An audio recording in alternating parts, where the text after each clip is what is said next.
Okay, Paul, we got the all the LEDs changed out to blue. Your counter matches your 3-digit display, and also the indicator LED's been changed out to blue. And rewiring the front panel right now, getting it set up for working the 5304. And also I got to enlarge the hole on this side for the 10-turn clarifier. Your echo is going to go right there, and that's going to be your new volume and squelch. Now it has a switch on it, but I'm going to leave the switch on the main one, the power switch. I'm going to leave it over here. I'm not going to move it down to that control. Okay, later on, if you want to do a modification and add an amplifier or have amp control, then we can use this one for the amp control, and move your on off over here to the volume squelch. Okay, more to come. Okay, got your LC5304 in there. Did a brief test on it to make sure that everything works. Still got to put the white LED on there and wire up your scan, and also got to connect power to your echo board. Okay, moving along. I think I showed you this before, but capacitor upgrade for your voltage regulator. That's the buffer filter capacitor. Went from 1000 to a 3300. Did an upgrade on the buffer filter capacitor for your DC input voltage. Went from 1000 to a 4700. There's your first RF amp. It's been upgraded to a 2999. And there's your new IF 10.7 IF filter. Okay, upgraded from a 25 to a 15 kilohertz. All right, more to come. Okay, Paul, we got all of the stuff installed and working. Still got to do up this rat's nest, but all of that will be all tidied up. Hang on a second. The scanner just sits there quietly until I start making a video, and then it wants to talk all the time. So, but anyway, I'll clean all this up. All this will be dressed and tied down. There's your LC5304. There's your your deluxe echo board, 10-turn clarifier, echo, volume squelch. Now it's got a power switch on it, so you can turn it all the way to the left and it clicks. There's nothing connected to the power switch. Okay, I left the power switch here. All right, there's the white LED in the meter. That looks good. Okay, scan up, scan downs right there. This guy here is now your CSF switch. You notice that a C comes up there when you push that in, but you know what? I should wait and show you all of this once I get it all put back together. Okay, more to come. Okay, I think you'll agree that looks better. Getting ready to put your Top Gun CP1 in. I'm probably going to mount it on the bottom. On these radios, there's plenty of room to do that. So, let me do that. I'll be back. Okay, there it is. Now, putting hot glue down here on the ends of it to keep them from vibrating and moving around. And I got this guy here. Oops, it's hot glue is still hot. Got him glued down really good with hot glue. Okay, so he won't move around. All right, let me put it back together. We'll do a demo. More to come. Paul M. in Indiana. This is your Lescom LC2547. I know you had ordered a DX2547, but you added so many options, I went ahead and upgraded you to an LC2547. That gets you a few extras, okay? The first thing, let's see, let me show you the coverage of the radio.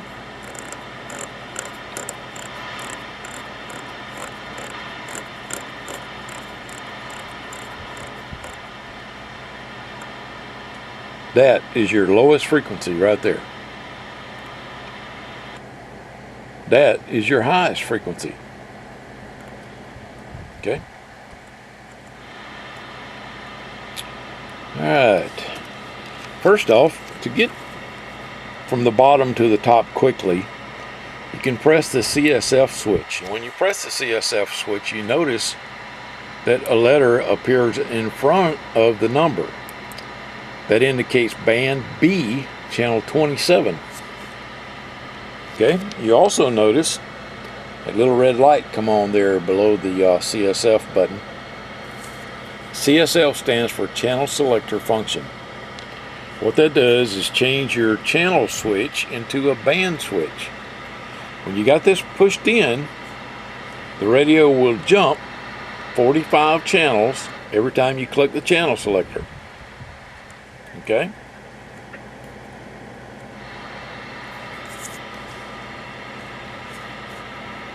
It's getting from the bottom to the top a lot faster. Alright. Yeah, it's 15A. Let's go on up to channel 20. And there's your white LED in there. Looks pretty good. I'll turn on my signal generator. Right now it's on external. Let's turn the volume down a little bit. I had the volume cranked up so you could hear the background noise. I think I adjusted it after I installed the upgrades, but maybe not. It's rating a little bit above 9. Okay, but yeah, you can see that pretty good. It's almost right on 9 right there. And you notice that I upgraded your frequency display, and also all of the indicators below the frequency display are now blue as well. I know you wanted the blue channel selector, and I reminded you that you hadn't bought the color change for the counter and stuff, so you would have had a blue channel display and red everything else. So I'm glad you decided to go ahead and change it all to blue. Alright, let me switch back to external, to the dummy load, and cut the signal generator off. Okay, Roger, beep, and PA stay the same. G and F, that's good for sideband. You'll really like that feature. Okay, and as I told you before, squelch and volume are both on the same knob now, and you can turn the volume all the way down until, you know, when you turn it all the way down, you still got more room on the knob, but that's the on-off part, and we didn't wire up the on-off part on this. This is just strictly volume and squelch. Okay, here's your 10-turn clarifier. Let me show you this. You're really going to like this. Okay, we're on channel 20 now, right on center.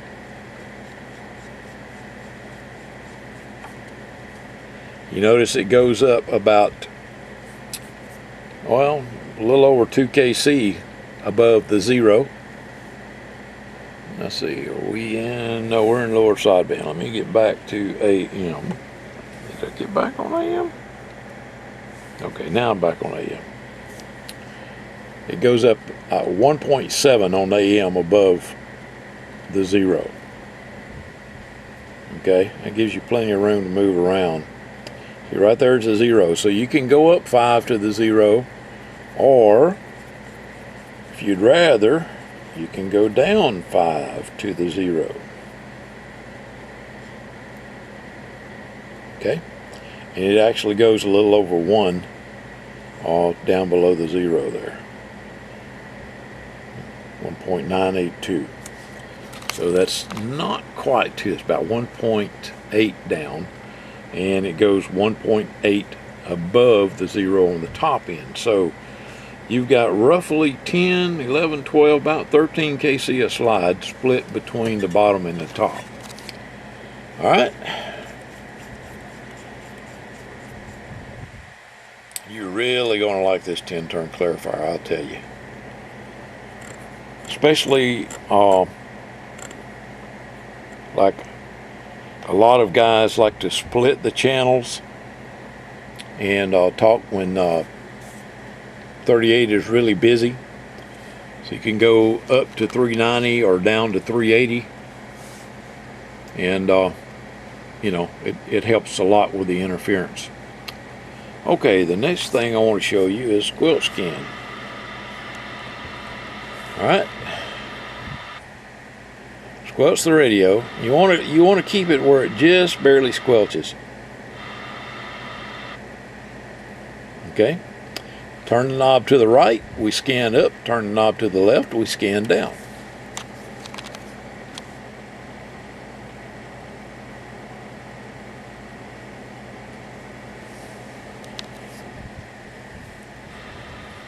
And that's what it does when it stops on a frequency.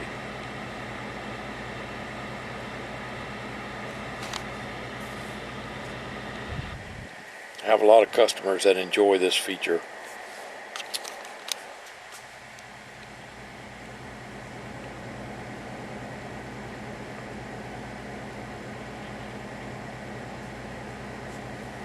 Same thing again, when it stops on a channel that's got activity on it when the squelch opens.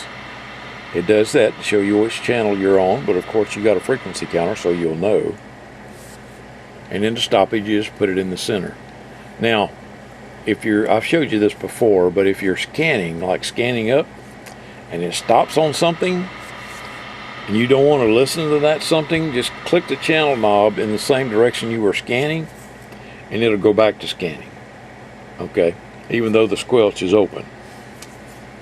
Because as soon as you click the knob, it moves off of that channel to a quiet channel and then goes back to scanning.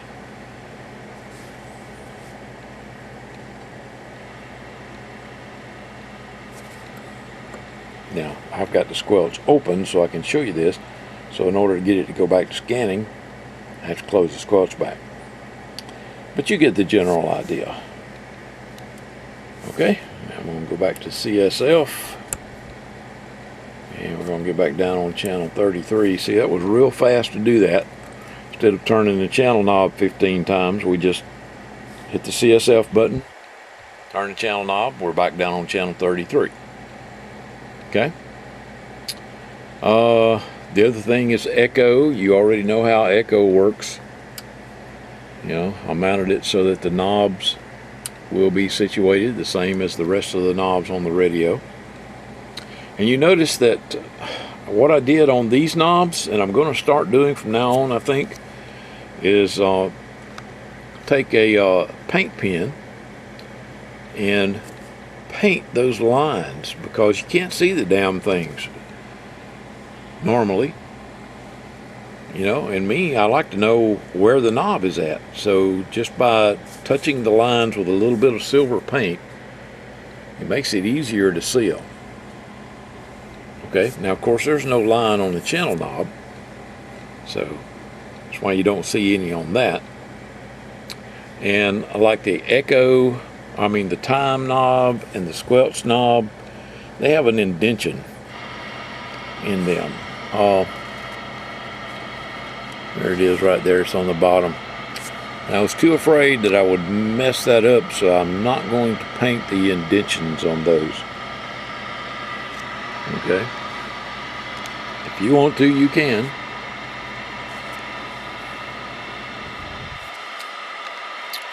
All right.